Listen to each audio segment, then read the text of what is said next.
And you know that my name is Catherine Halver. My maiden name is Stiff Arm. I'm sure that some of you know the Stiff Arm family. I reside on the Fort Belknap Reservation, and my home is about 15 miles from Pegasus Mine, the Zortland Mine. I belong to a group of people called Island Mountain, and how we got that name was there is a mountain out there, but to you it is known as the Little Rockies, but the original name was Island Mountain. So that's why we are known as Island Mountain Protectors. We are a small group of people. We're friends, neighbors, relatives, and we grouped together because of what was going on up the mountains.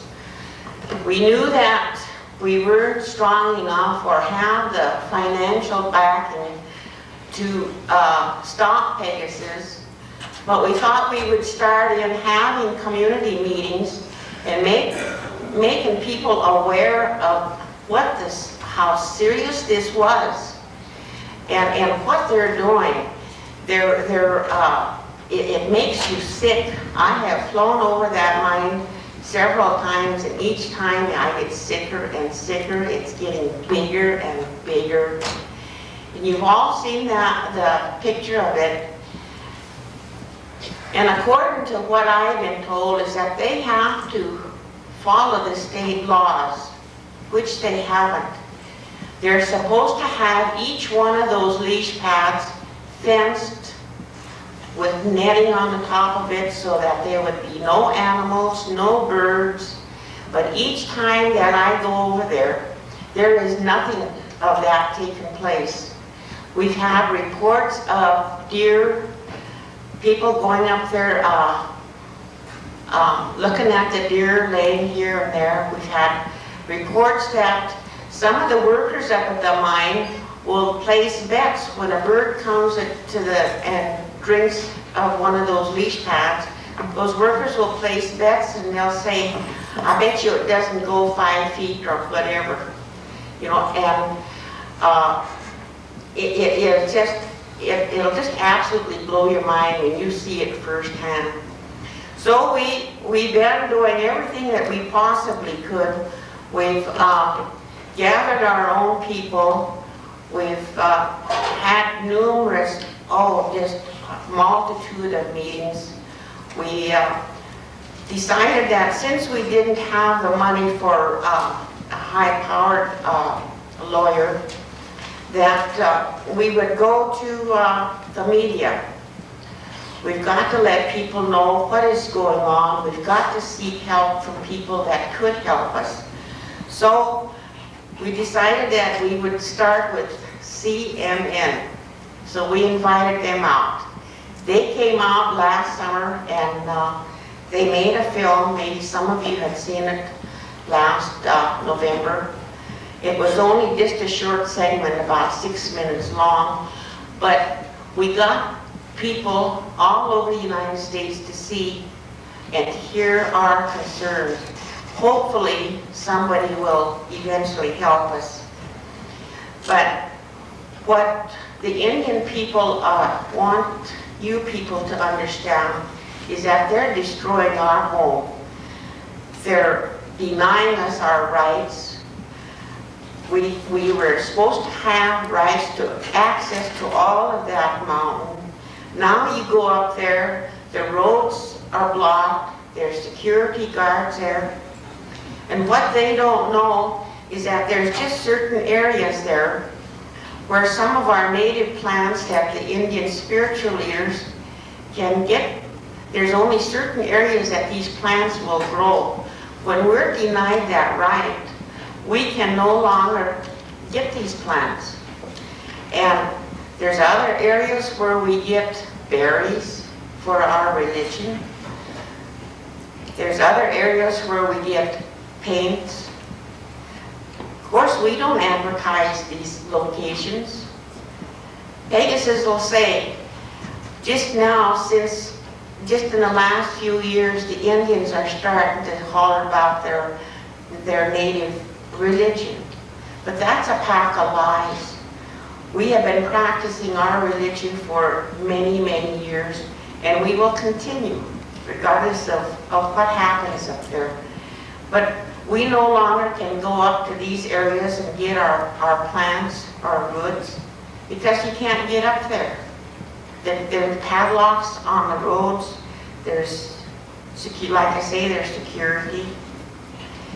And then we tell them, you're polluting our water, you're contaminating our water. And one of the meetings that we went to, we asked this certain question. What's happening to all of this cyanide that you're using? What's happening to it? You say that you're washing it. And it's going to be, you're going to redo the mountains. And they say, it's not going to hurt you. This one meeting that I was at, this high pollutant, I don't know, he was some kind of a water specialist, and he said, you Indians on Fort Falmouth have nothing to worry about, because he said the water doesn't flow your direction, it all goes the other way. This is the stuff that they tell us. So I thought, okay, old man, I'll be one jump ahead of you at the next meeting. So I wrote to the School of Mines in Butte, and I told them, I said, would you please send me a map and show me exactly how the water, underground water flows, which direction and everything. So they did. They sent me a map and they told me exactly where the Madison Formation flows, which direction all the water goes to. So at the next time I said, hey, last time I was out here you told me that all the water goes the other direction. How come this Madison Formation is going this direction? I said, look at the people that it's going to pollute. Well, I don't remember saying that. I don't know who it was.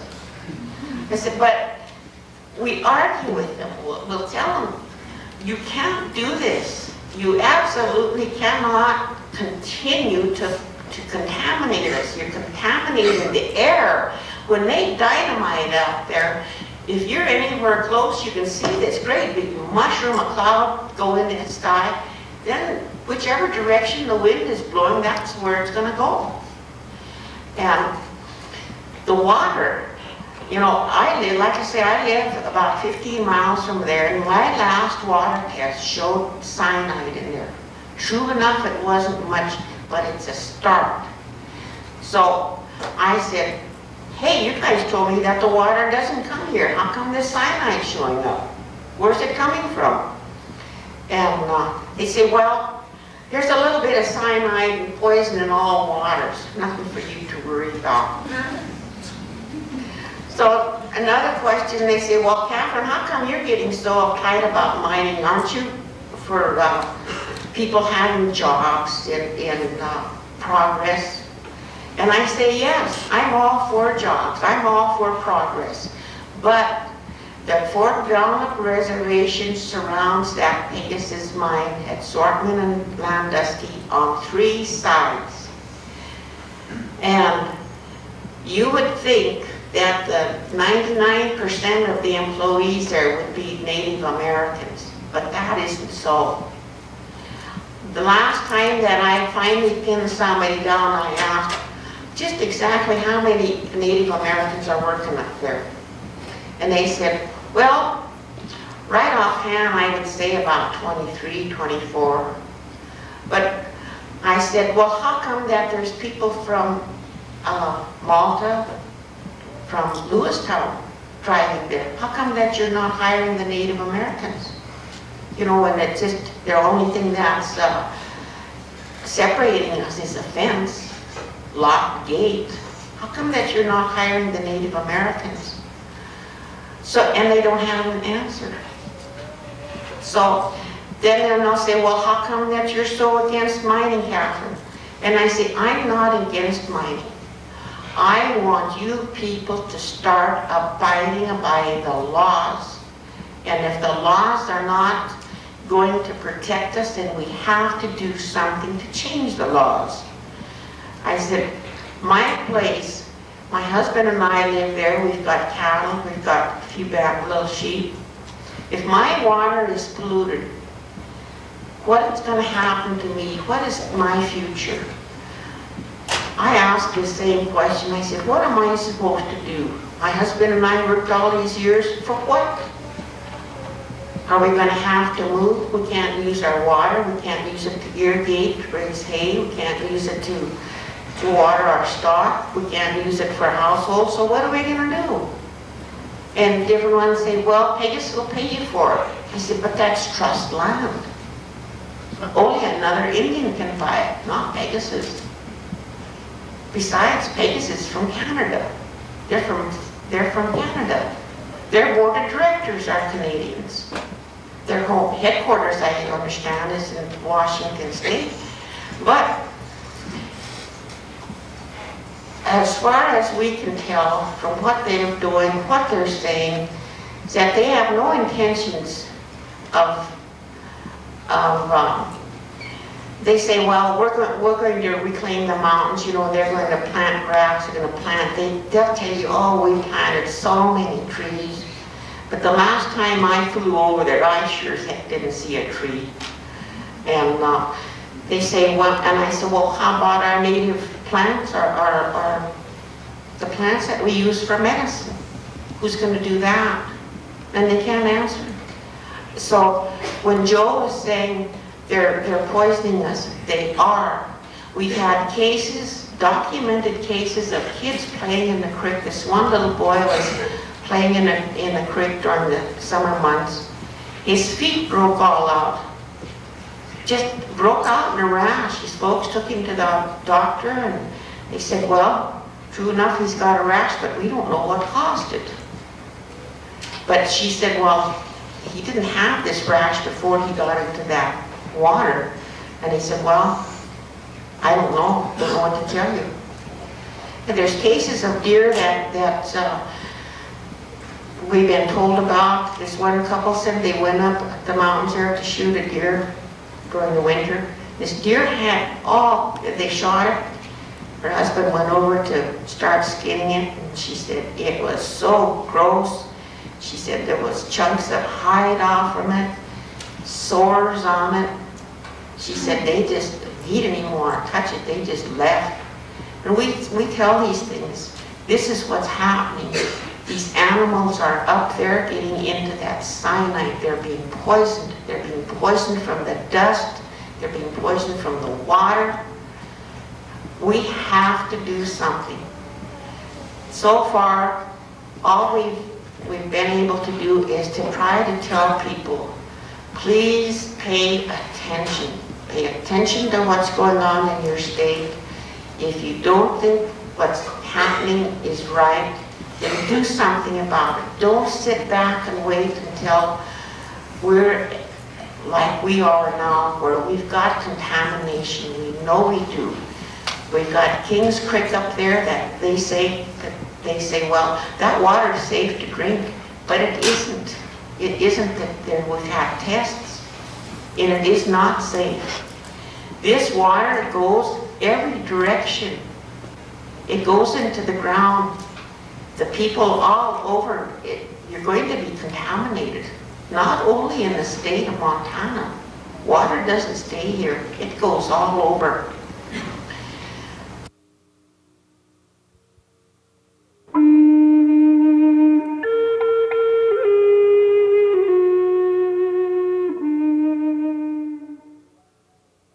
The purpose of doing this type of environmental photography, I've started getting into airplanes and using a 35mm slide camera.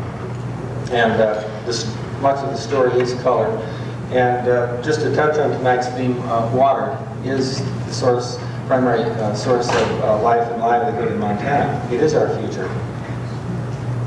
That's the Missouri River headed up towards the front by Cascade. Another angle on it. Farmland, agriculture being the #1 element of Montana's economy, needs clean water. Tourism and recreation being the #2 growth industry, the second strongest element of our economy, requires a healthy, beautiful environment with good water. There's a big future in keeping this state beautiful. As we've already heard, mining is a very, very tiny part of the state's economy, but it's creating an undue burden on the environment. And here we're looking at the Badger River as it flows, or Badger Creek as it flows onto the Blackfeet Reservation near Hart Butte. And as you can see, the river kind of winds around, and then as you get to this little V, this little notch, the land beyond that is part of the National Forest. It should be Blackfeet land. There was a very questionable agreement, the Grinnell Agreement in 1894, that took that land away from the original tribal boundaries along with most of Glacier Park, which the entire eastern half was once part of the Blackfeet Reservation. And the curiosity of this area now is that the Blackfeet still retain timber rights and hunting rights and cultural rights, yet the federal government owns, so to speak, the mineral rights and the surface property rights. It's kind of a tricky situation. And I just missed the beauty of the fall colors here, but the river winds around. It's just incredible. And as you go over this little pass right here, it's kind of a steep hump. You got to climb. You can't go down through there. It's like a canyon. Go up here, you drop over the top. That's where we're at now. And this is the what you might refer to as the inner Badger. It's the pristine, untouched wilderness, sacred land area known as the Badger to medicine. Wildlife, which I didn't have when you're backpacking, you can't carry a lot of lenses, but there are deer hopping around all over here. This is an incredible habitat for grizzly, elk, moose, deer, just every form of life imaginable is doing extremely well in here. This is a little side trip I took one day to get a view of these three peaks. If you can just imagine, virtually every peak in this ecosystem, the complete ecosystem, not just one spot, not a location that you can put a fence around, it all has spiritual significance. Each of these peaks may have the naming order incorrect. Morning Star, Scarface, Morning Star, and Pike are tied into Blackfoot spiritual lore. And if you look around, if you begin to comprehend for a moment, suddenly you're standing there, my gosh, this whole thing is a huge cathedral. It really is. And what we're looking at is where the potential damage is going to occur if the oil drilling companies get their way. I mean, the world is awash in oil. It makes no sense at all. But this is the area right here. This is known as Goat Mountain, a well-known location for prayer fasting and vision questing. And this is also sort of the water center of the area. Everything kind of comes in here, from here, from here, and then comes on out, goes out onto the reservation and onto ranch land beyond the reservation. And this is where they want to set up an oil and gas field.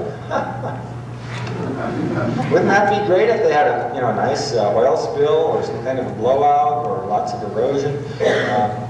Years ago when I wanted to go to India, I spent about a year and a half kicking around an oil patch in Wyoming, and it's pretty ugly business. There's a lot of things that can go wrong. And why jeopardize a national treasure like this? And why insult the Blackfeet people by infringing on their culture and spirituality? It makes no sense at all. But nevertheless, I believe it's either Chevron or FINA. FINA is not an American company, it's European. They would like to set up a complete oil field in here. And of course, no royalties on that would be paid to the federal government, if that matters. This is Goat Mountain from a different perspective. A very powerful location in the landscape. If you believe in geomancy or geopsychic energy sites, it just has a beautiful feeling to it. And I've gotten up on another peak, and we're looking down on the junction. The reason this area is called Badger to Medicine, you have the Two Edison River coming down this way, and the Badger runs out this way. They kind of meet at this particular location. Goat Mountain is off to the right, and this goes another drainage. So this is the worst possible imaginable location for the kind of thing that they're proposing.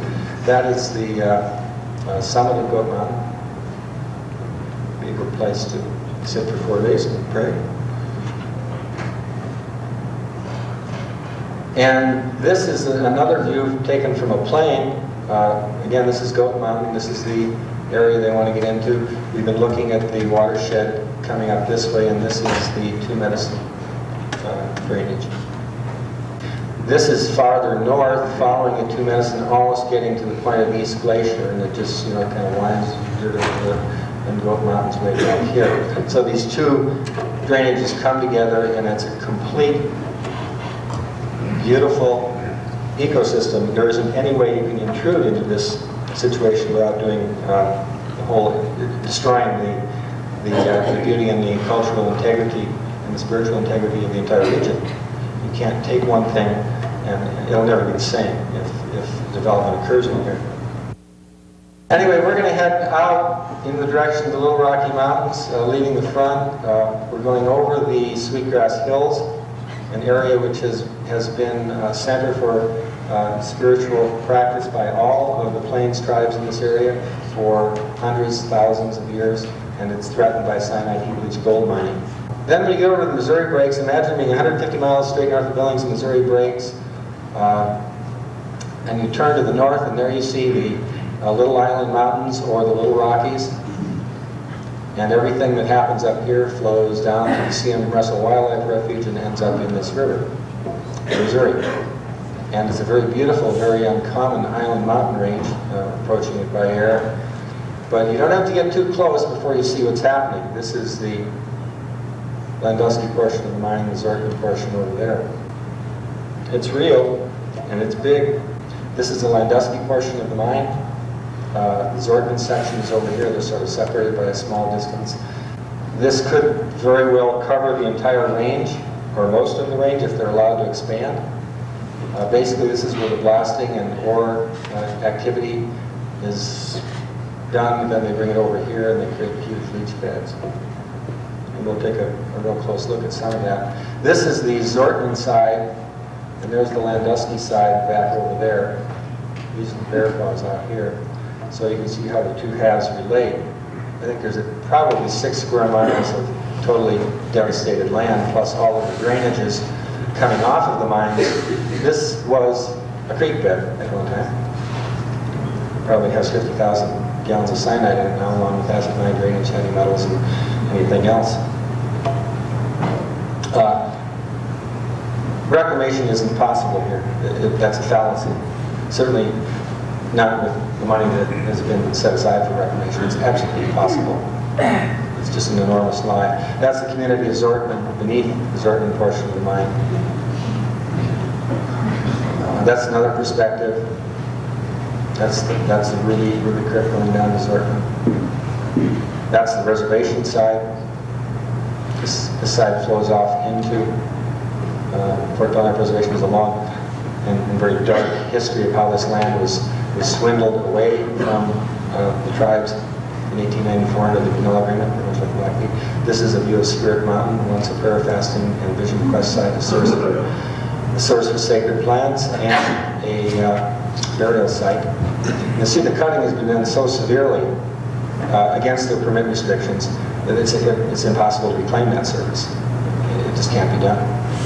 In fact, the whole mine is operating in violation of its own standards. It just ain't allowed to happen. This is ore that's been blasted, and they cart it around and stack it up. This is a leach pad up here. This is an area that's being prepared for blasting right down here. And when that blast goes off, it'll rock and roll you. I just about fell off a little cliff that I was perched on. I didn't know they were going to blast. There's this astounding vibration.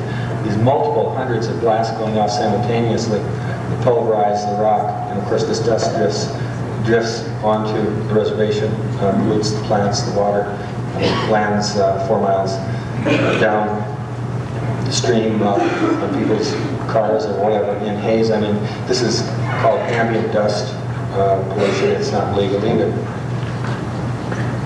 And this is the same basic area, just to give you an idea, again, what's happening. They cart the ore up here and stack it and start running the cyanide solution over it. This is one of the largest leach pads in the world, the Sullivan pad. These are huge piles of ore they're still drilling, and they're putting millions and millions of gallons of cyanide through that, and then it's recovered on the underside. There's a liner there, and they all leak. they're building a new one here. The liners are by no means perfect. Everyone knows that. And so where does all that cyanide go? Somewhere underground, apart from the surface runoff problems. This is a closer shot on one half of the solvent pad. The scale is just mind-boggling. You can't believe it until you see it. It still perplexes me when I look at these slides. That's the top of it, where they bring the trucks and they start, dumping stuff, building up the pad, and then they put these cyanide sprinkler systems over it and start saturating it. It takes years to completely. This is a good example of reclamation right here. Spray some seed, let it wash downstream. And this is also a good example of how the leach pads seep. They can't contain everything that they put onto it, so the stuff starts draining and seeping, and sometimes they try and catch it, but that's just a token effort. There's millions and millions of gallons of stuff going underground that nobody knows where it's going to end up. All that cyanide solution, that is by running the water and cyanide solution over the huge ore piles, they then retrieve it from underneath the pile via the liner, and they pipe it into these kinds of areas where they do the treatment. And they somehow separate the gold and silver, or whatever is supposedly precious, out of it. And they also have a lot of waste rock. Waste rock covers up creek beds. Waste rock also generates acid mine drainage, acidified water laden with heavy metals coming off of those things. It'll go on forever and ever, hundreds of years. That's what the water looks like after it runs through one of those piles.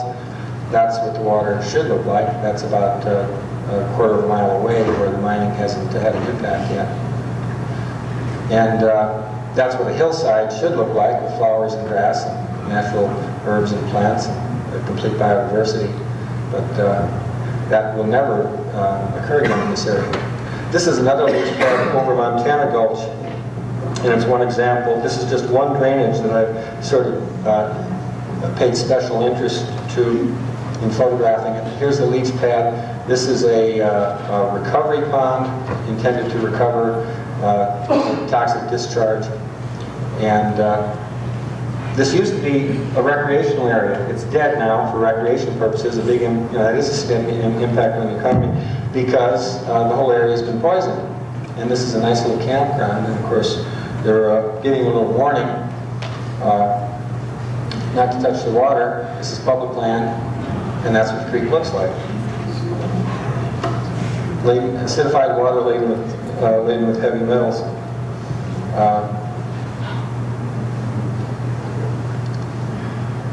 What's wrong with this picture? Where are the trout? And you get up to the mine site, this is why it's happening. This is blatantly illegal. There's a pipe coming down the hill here, and it's buried underground. They're dumping wastewater straight down the creek bed in violation of all of the state and federal water quality laws. Of course, these mining people have a great deal of integrity, so they monitor themselves. Those are the monitor test wells. And of course, the discharge is occurring downhill from the test wells. To say nothing, well, there's a whole bunch of things wrong with this area. I'd like to frame that. This was reworked prior to the EPA inspection, and all they did was take that pipe out of the ground because it was so obviously illegal, and they routed the pipe into the head of this pond here to try and recover the toxic sediment. But of course, they can't contain the degree of the flow, so they had to open up the end of it so it runs right out the other side and goes downstream anyway. But the EPA liked it. The guy even argued with me about how this was taking all of the toxic sediment out of the stream. Here it is after it's been operating that way for a while. It's pretty well saturated, and they're again running the stuff off the mine site. And that's what it looks like when there's serious rainfall. Allegedly, all this discharge is coming from an abandoned mine shaft, which was buried during the process of mining. It doesn't really exist anymore. This is all discharge from the current mining operation, which has been allowed for maybe 10 years now, state and federal laws not being enforced. This is what it looks like after a good rainstorm coming off the mine site. One drainage. This is Montana Gulch, off the Landusky mine, just one location. They all look like this around the mine, and there's a lot of rain. Nice place to camp, huh? And this is what that same stream looks like after the state water quality lawsuit was filed. Doing a good job. I think they should just bring some of this water to the Capitol and make all the politicians drink it for a while.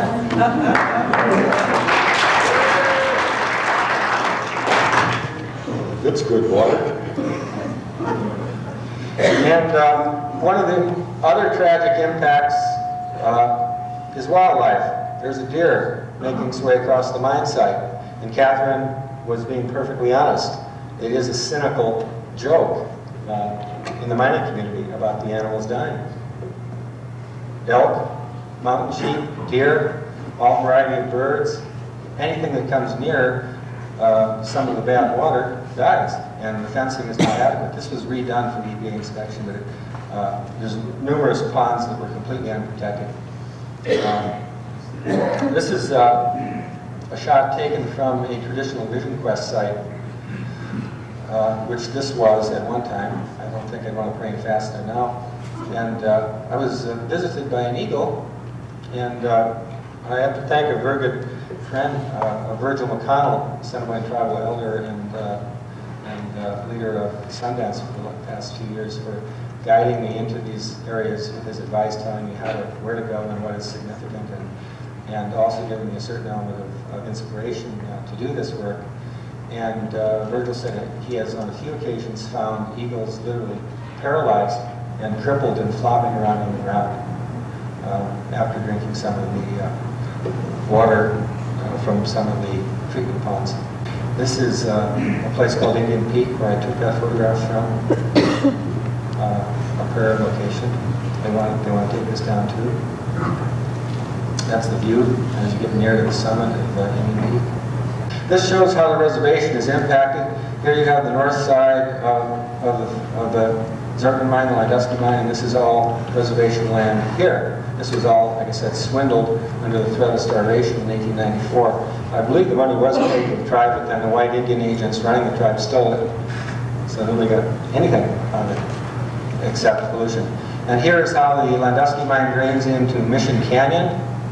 There's the sprinklers spreading cyanide over the leach pads. This is again a slice of the mine, and you can see the way it's eroding down into the Mission Canyon. The Mission Canyon is just loaded with mining sediment. It's just unbelievable. Every time there's a major rainfall, there's more pouring down. More and more. This is reclamation, of course, up here. This was an attempt to control some of that runoff. This was last year, after there were some heavy rains. We've got to fix it up, the EPA's coming. So they made a recovery pond here, and of course it filled up almost immediately, so they had to open up the side to let it all run down the creek anyway. This shows you how sediment stacks up over the years. With high water, sediment gets carried, heavy metals, lead, etc., etc. There were beaver living here at one time. They're dead. There's no trout left in here. It's a massive collection of sediment. And this is the community of Hayes. The Assiniboine and Vermont people live here. And there's the mine right up there. This is the Mission Canyon I've been speaking of. A number of children in this community have been tested with high levels of lead in their blood. Of course, the Indian Health Service doesn't want to recognize the problem because they're tied into the Department of the Interior, along with the BLM and the BIA. And this shows you, this is the powwow grounds down here. This is the Sundance, location of the Sundance right here. And there's the mine. A major intrusion into the sacred landscape. This is the powwow last year. Hope you're not too alarmed by some of these photographs. It's a very sacred place, but I was more or less asked to include these as part of the story. This is the Sundance Lodge. And you can see how Catherine was referring to in terms of intrusion of the mine. This is the lodge in the fall, and the colors are more beautiful. Center pool. Prayer flags.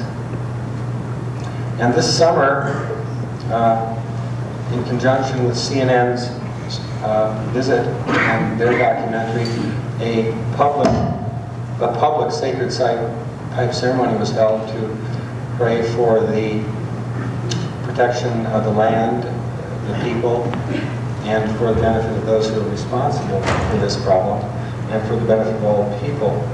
It's a very compassionate response to what constitutes a modern form of genocide.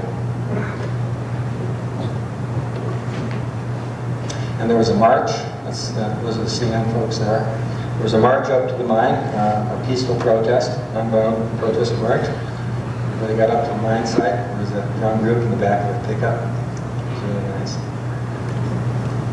And some very eloquent speeches were given. Mrs. Warren Grants and George Horse Capture Jr. And I can still remember one of the things George said in reference to the mining situation, that you people came to this country seeking religious freedom. And look what you've done. This is our church. And with that as a parting comment, we'll leave the Little Rockies.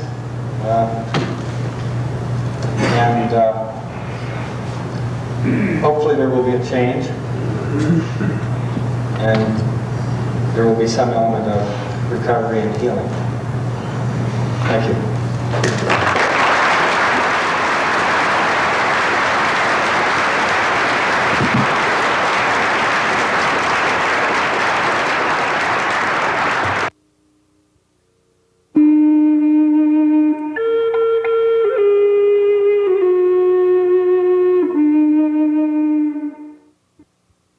After John's photographs, it seems like I really need just to have you close your eyes and think about the enormous amount of disturbance, massive destruction, if you will, of the Little Rockies. Those visual images that you just saw. Then turn your heads all toward Mount Sentinel out here and think about those same images on Mount Sentinel. Because that is what is proposed, only in a larger context for the Blackfoot River, for the McDonald Meadows along the Blackfoot. Every day when you look up and see either Jumbo or Sentinel, think about them in the context of being mined away. And that will hopefully continue to keep in your minds how important it is to stop Phelps Dodge, Canyon Resources, their minority partner, from mining on the Blackfoot River. The Landers Fork is an important bull trout spawning tributary. As many of you probably know, the bull trout is currently petitioned for listing under the Threatened Endangered Species Act, and thanks to the Alliance for the Wild Rockies' recent lawsuit against the U.S. Fish and Wildlife Service, I'm assuming that soon it, in fact, will be listed. Fish and Wildlife Service has taken a long time to get that job done. In order for this big pit, and I'll show you some numbers in a minute just how big it is, to operate successfully, of course, once they dig down, they encounter groundwater. So somehow you've got to pump all the water table, the top of the water, down low enough that you don't drive your trucks in water. And, you know, that's not the way you mine. Maybe it's not a bad idea. Maybe that's what we should do. They don't get to pump it out. They have to work underwater. They can still do that. Maybe it wouldn't be wrong. Yeah. At any rate, one of the things we don't know about this project, I don't think the company knows. And if they do know, I hope they'll tell us. It's just what the effects on the hydrology of this area will be once you pump that much water out of the ground, upgrading it in order to have a dry hole to work in. What will the effects be on the Blackfoot River, on the Landers Fork, on Hardscrabble Creek, the entire geohydrologic area? At any rate, as you can see, one of the things that the company will have to do is move Highway 200. Its current location is here. Its future location is here. The river doesn't move. It's still here. There's a campground. Many of you have probably seen the Aspen Grove campground. We don't know what the impact will be, I don't know what the Forest Service is going to do to offset the impact, whether Phelps Dodge will acquire that property through a trade or will buy it outright to find another campground location for the forest, for the public in this case. The hole proposed up here, again, is a very big hole.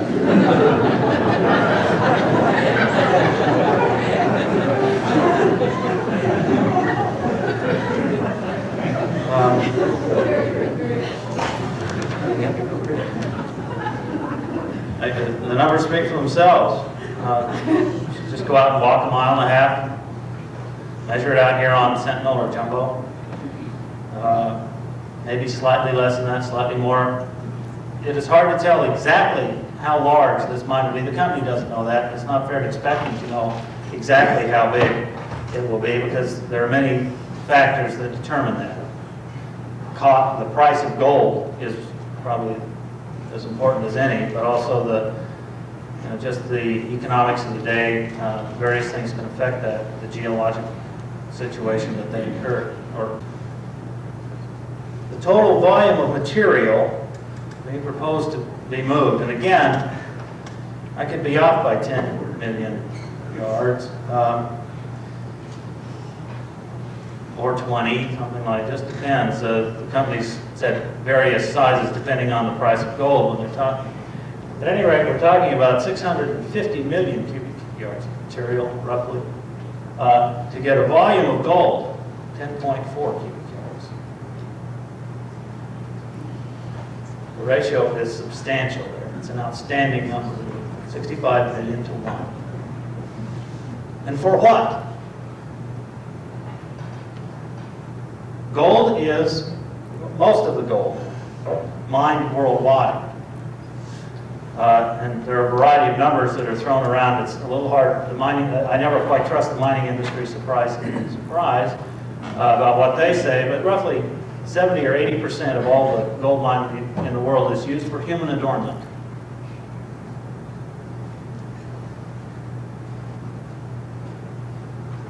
And something like 15% to 18% is used for hoarding by individuals and governments, including our own. But just to say, it is taken out of the ground here and put in the ground someplace else.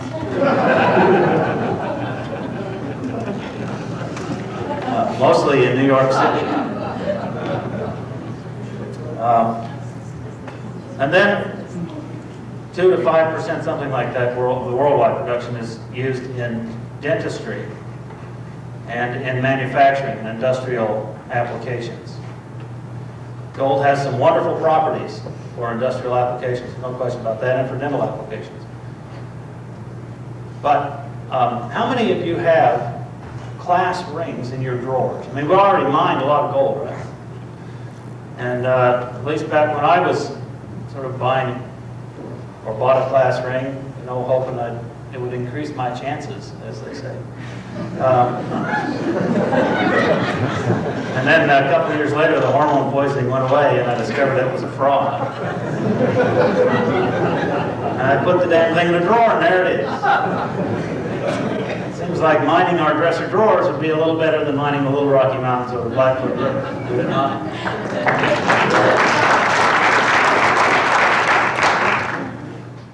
Well, a complicating factor is that the Montana Department of State Lands, which is the agency that has statutory responsibility for regulating all mining in Montana on federal, private, and state land, in this case, also has a constitutional duty, and also a statutory requirement, to manage state lands for the school trusts.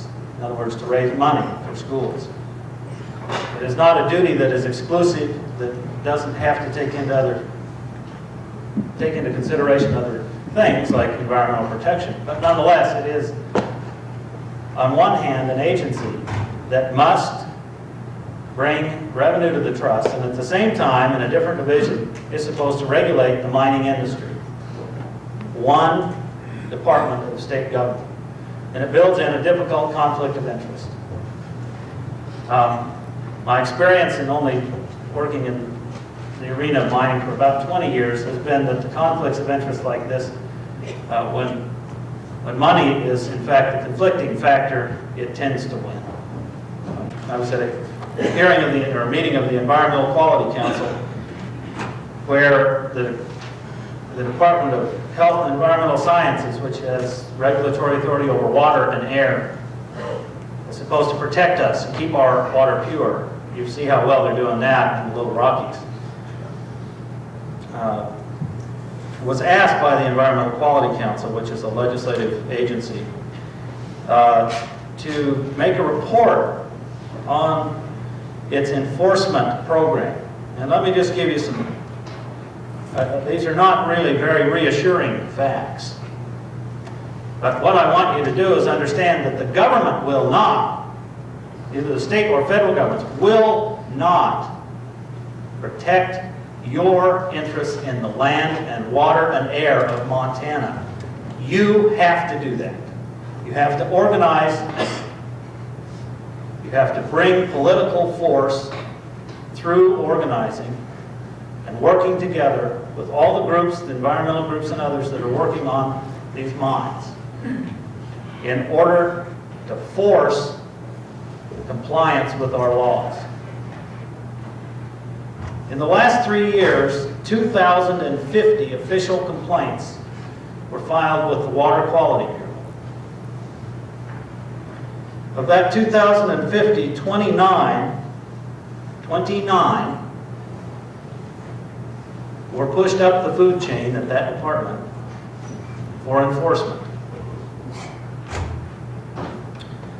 Of the 29, 13 were recommended for penalties. We're now down to 13 of 2,050. Of those 13 penalty recommendations, 7 were modified through what are known as settlement negotiations. In other words, lawyers sitting down with lawyers cutting deals. And that leaves 6 of the 2,050 that received full enforcement. What really matters here is we're talking about massive industrialization of the upper Blackfoot Valley. Dramatic changes to the social and economic fabric that will influence what happens here in Missoula, the amount of recreational opportunity you have on the Blackfoot River, whether or not the Blackfoot will be polluted from other problems. I mean, this mine says, and they, Boy Scouts honor or whatever kind of honor they have, says that they have waste rock up there that is not going to cause acid mine drainage. Acid discharge is really the big problem. That's what's causing all that pollution in the mine course area, the Heddleston mining drainage. Whenever you see the orange water, that is an indicator that you've got acid. The acidity, of course, once you get low pH in the water, acid water, then you start dissolving metals. Once they're mobilized into the water, then you have a whole variety of complex chemical problems to deal with. But heavy metal, we're talking about lead and cadmium, things that are not good for humans, not good for other life either. So every mine, it seems like they say that. Zortman Landusky said, and were given their permit to operate on the basis that there would be no acid generated at that mine by the waste rock or ore. None. And now they've got acid in every drainage up there. Every damn drainage has got acid coming out of it. We are going to have an opportunity to answer questions if you have any, I guess, when we get through here. And I'm through. You may understand from me that I've been working both as a legislator and as an activist trying to be a watchdog over these agencies, and I have no faith in them, none. And I urge you to have at least as much as I do. Thank you very much.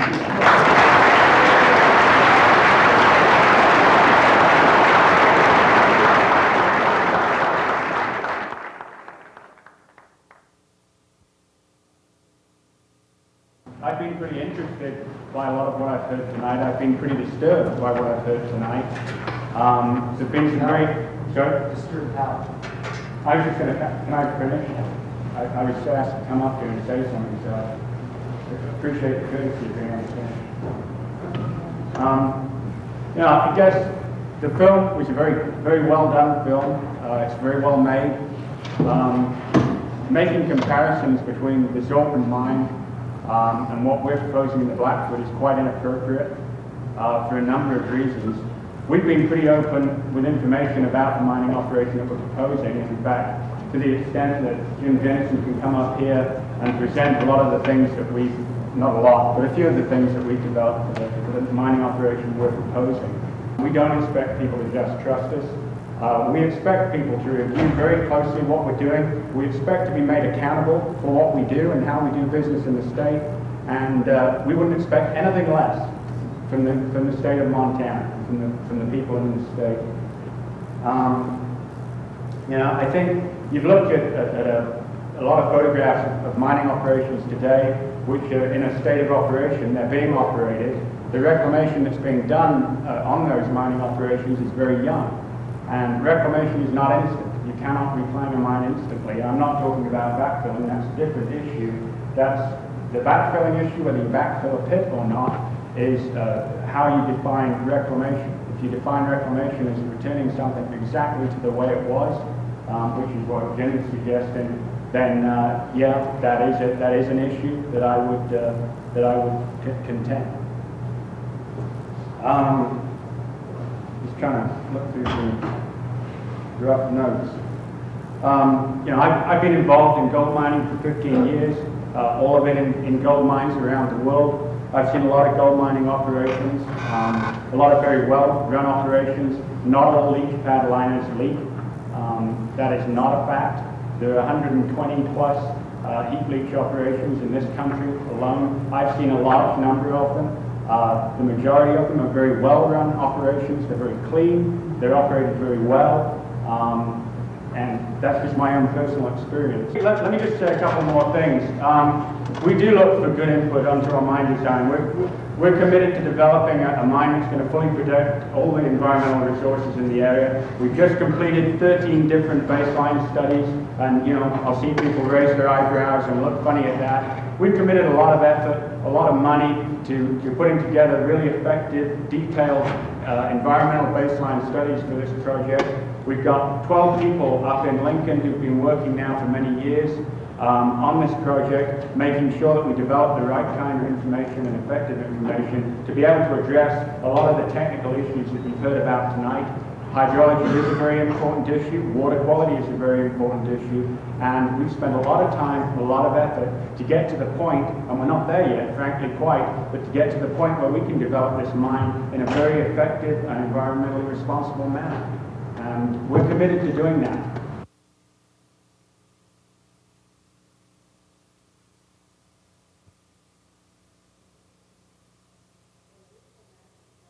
The Native Americans up at Fort Belknap have an area up there.